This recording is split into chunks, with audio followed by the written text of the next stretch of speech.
Hi, this is Wendy, your host of the To Be Known Mental Health and Wellness channel. This is part 2 of a 5-part series on helping prepare hosts for their guests. Part 2 focuses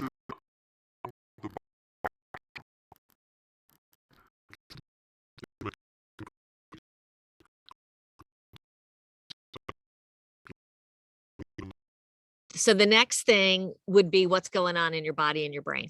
Okay, not yours now. Now we're talking about the refugees, what's going on for them, okay, based on what they've been through. Be combining two things here. I'm going to be combining the neuroscience of how your autonomic nervous system works, which is that chart with all the colors. Okay. Yep. I'm going to be combining that. And the way that works is if you take the paper and you put it like a cylinder. Okay. Yep. It's like this. Okay. It's not this to this. It's this. Okay. Got it. Okay. The colors are very helpful.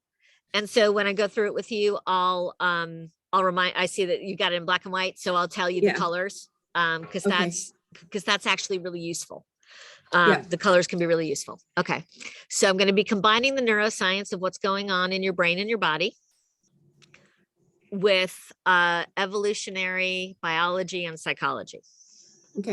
So evolutionary psychology says that everything we do, meaning our thoughts, our emotions, our behaviors, our systems, our biology as well, is about survival.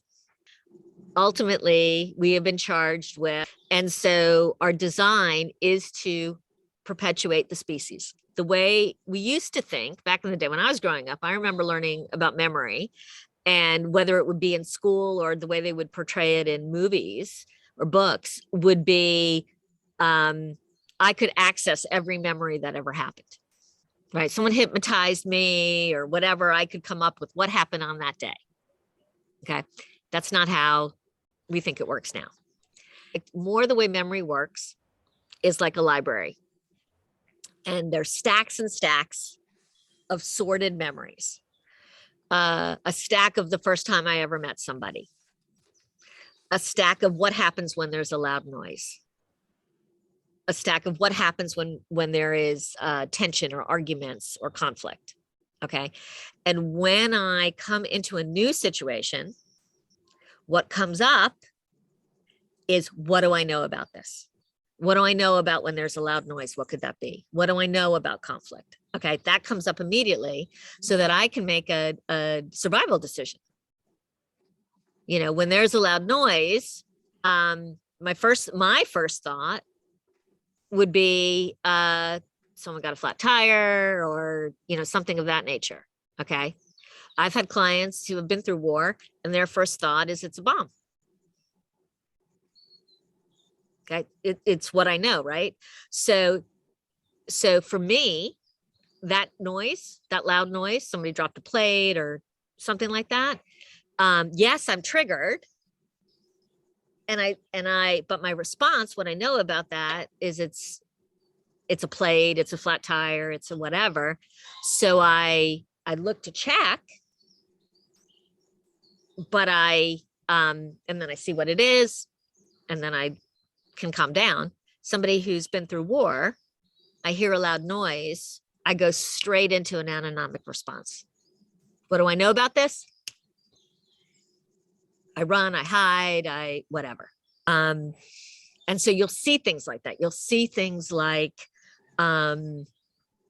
food, water, clothing, different kind of, even though they're safe, even though they're in a lovely place, even, you know, those things are, they now have a real experience and a memory that those things can go away very quickly. You know, lots of stories about orphans that have been adopted from, you know, Romania or Russia. They'll hoard food. Yeah. They'll hide it in drawers or under their pillow or things like that because they didn't have enough to eat. And even though they're being given everything possible and refrigerator full of food, and they still, that's what they know about, that food can go away. So that's what you're dealing with when you're dealing with people's responses. Okay. I'm going to give this with the view of post-traumatic stress and post-traumatic stress disorder. Okay. Okay. Anyone who's been through a trauma experiences post-traumatic stress. Okay. About research says about a quarter of those people, it becomes a disorder. I see. Okay. So the part that you're working with right now, you don't know if it's a disorder. Right. Okay. They're still in the post trauma. Right. And they're still feeling that. Okay.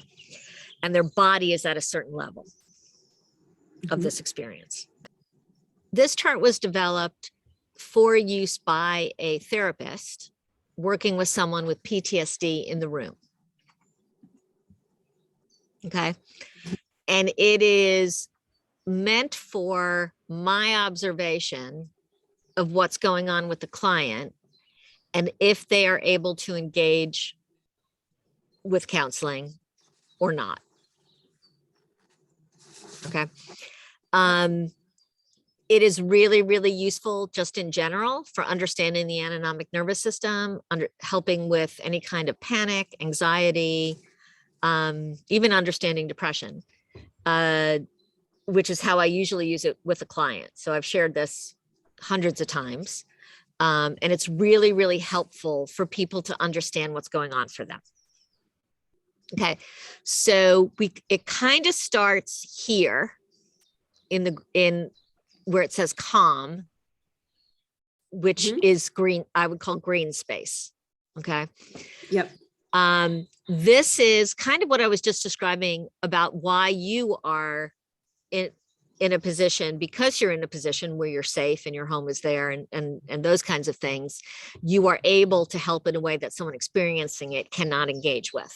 Okay. Because what's happening in this space is that all your systems are working to their optimal ability.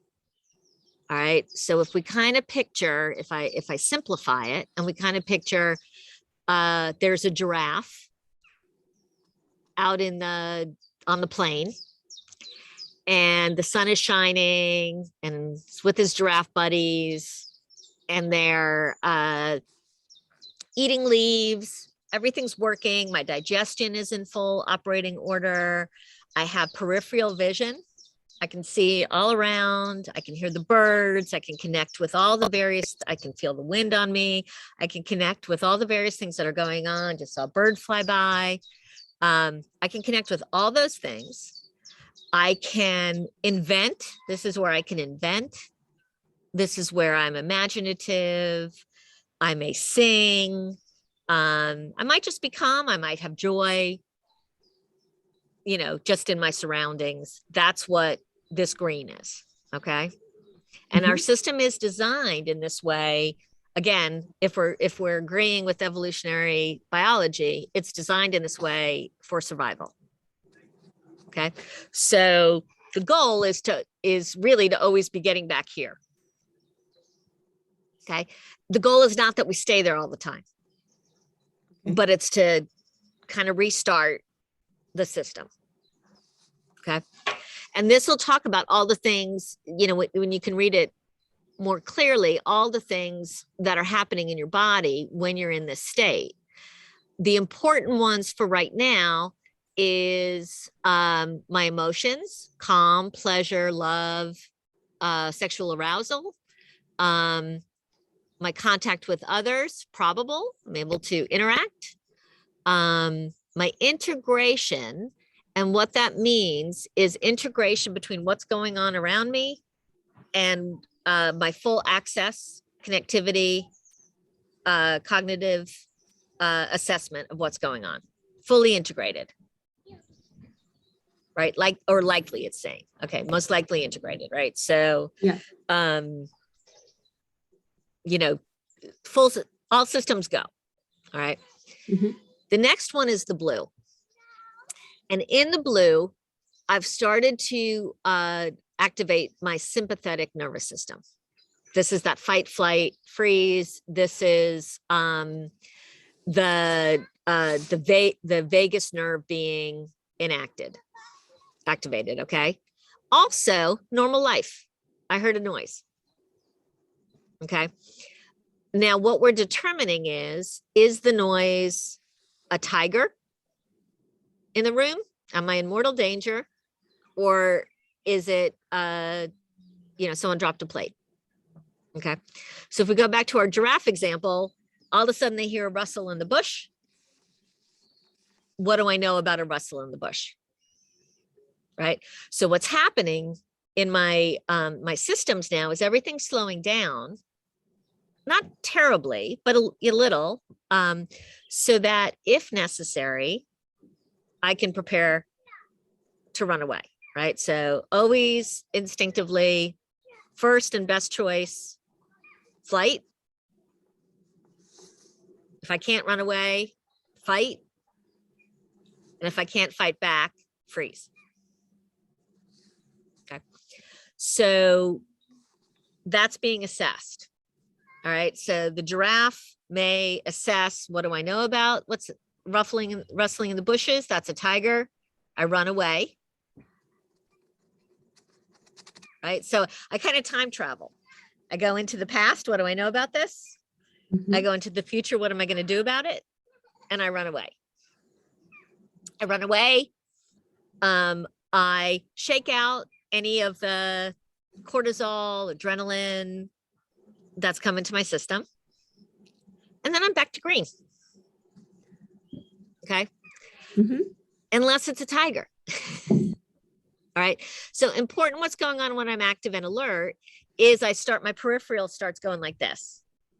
And I start focusing on where was that noise. So I'm no longer hearing the birds. I'm very focused on the bush.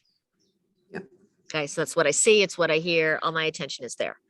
Okay. And again, this will talk about all the things that are going on. My contact with others here is still possible. Not as strong as when I was in green. It's still possible. My integration is likely, should still be accessible. Okay. Yep. Next step, and there's various ways that we get to the next step, is this orange. Okay. And post-traumatic stress is going to live somewhere between orange and red. Okay. So I am now on full alert. I am now entering into fight or flight, and my systems are closing down accordingly. All right. So now my breathing is really fast. My digestion slows. My heartbeat quickens. I really narrow focus. I may very limited ability to now actually engage with other people. I may not be able to integrate my access cognitive and integrate that into my thinking. Okay. I am very much more instinctual now. And my body sees a tiger in the room. Okay. It's not right at me yet, not being attacked yet, but the tiger is in the room. Okay. And this is what living in war is like. Okay. So even if my village isn't being bombed, and I'm seeing on the news that others are, or I'm hearing from family or friends or that kind of thing. Even if the attack is over, I'm still in this state. Okay.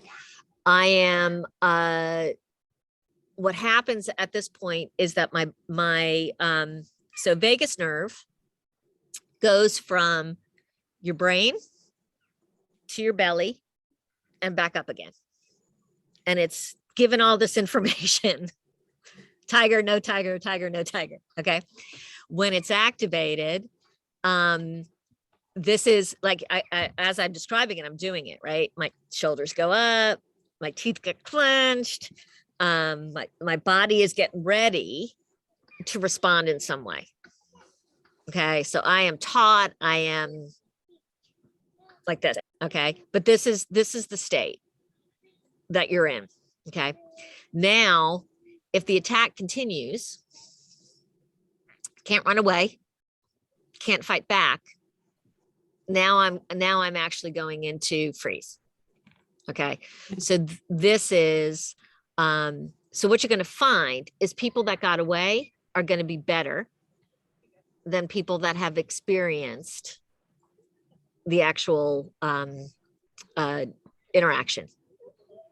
Okay. If I got myself out of there, it's going to be easier for me. So like you were talking about, Anya. So what you're experiencing with Anya, she got away. Okay. So Anya being able to get back into a probably somewhere between blue and orange at this point, right? So she arrived to you somewhere here, but she's here already because she got away. Right. The ones that are coming now, they've gotten away, but not before they actually experienced a more severe trauma, not to lessen Anya's trauma, but a more severe trauma. Okay. So when they didn't do the flight in the same way, but they experienced this freeze. Okay. In this freeze, everything starts shutting down. So now you're hyperventilating. You're actually in your medical experience will help you with this. Right now you're like very, very fast heartbeat, like almost like, towards a heart attack. Blood pressure is significantly high, not just elevated. Your not only does your digestion stop, this is where you actually like evacuate your bowels,